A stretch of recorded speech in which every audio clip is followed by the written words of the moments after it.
मृत्यु भोज पाप है, इसलिए बंद करो। शादी में खर्च करना पाप है, इसलिए कोर्ट मैरिज करो। शादी में कम लोगों को बुलाओ और तड़क भड़क मत करो। ये सब पैसे की बर्बादी है। लेकिन हनीमून बहुत बड़ा पुण्य है। विदेश जाओ, पैसा लुटाओ, क्योंकि हनीमून से गरीबों का पेट भरता है।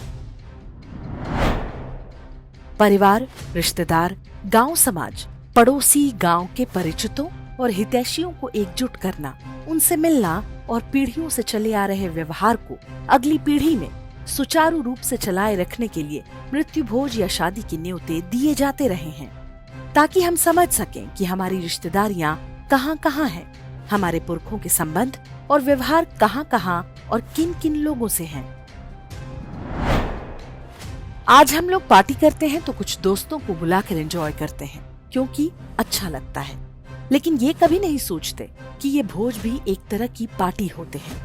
यदि इसी तरह से एकाकी जीवन पर जोर दिया जाता रहा तो एक दिन ऐसा आएगा जब मानसिक अशांत लोगों की संख्या बहुत अधिक होगी। आत्महत्या की घटनाएं नियंत्रण से बाहर हो जाएंगी। भारतीय समाज में मृत्यु भोज का सबसे अधिक महत्व रहा है। बड़े बूढ़े इस पर ज्यादा जोर देते थे, क्योंकि परिचित का व्यक्ति चला गया है, अब उसकी अगली पीढ़ी से परिचय होना चाहिए।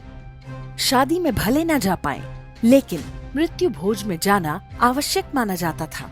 लोग खाने के भूखे नहीं होते हैं, बल्कि सामाजिक भावना ही मुख्य ध्येय होता है। ये सनातन जीवन मूल्य का आधार है, वो आधार जिसके चलते इस्लामी और ईसाई मिशनरियां 1000 साल बाद भी हिंदुओं का पूरी तरह धर्मांतरण नहीं करवा पाईं। यही कारण है कि नेहरूवादी कांग्रेसी तंत्र ने कन्यादान से भी पहले जिस भारतीय परंपरा पर हमला बोला था, वो मृत्यु भोज था, जबकि ये पूरी तरह से स्वैच्छिक परंपरा थी। जिसकी इच्छा होती थी वो अपने स्वजन की मृत्यु पर भोज देता था। बहुत सारे लोग केवल सांकेतिक रूप से परंपरा का निर्वाह कर दिया करते थे। सबसे पहले वर्ष 1960 में राजस्थान सरकार ने ये कहते हुए इस पर रोक लगा दी कि मृत्यु भोज के खर्च के कारण लोग बर्बाद हो रहे हैं।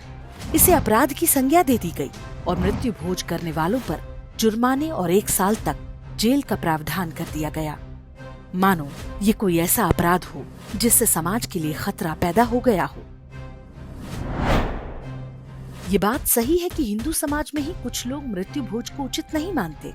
तर्क दिया जाता है कि महाभारत में भगवान कृष्ण ने कहा कि जब खिलाने वाले और खाने वालों के मन में पीड़ा हो, वेदना हो, तो ऐसी स्थिति में कदापि भोजन नहीं करना चाहिए।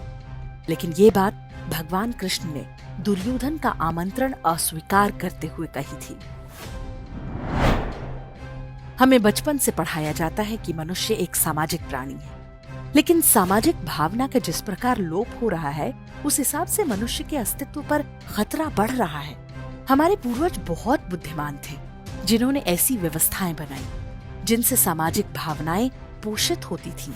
अब्राहमिक शक्तियां हमारी इस विशेषता को पहचान चुकी हैं, और यही कारण है कि मृत्यु भोज से लेकर कन्यादान और दिवाली से लेकर दही हांडी तक हर पर्व और हर परंपरा पर प्रश्न चिन्ह उठाए जा रहे हैं। आश्चर्य है कि हम में से भी कई लोग जाने अनजाने उनकी बातों में आ जाते हैं।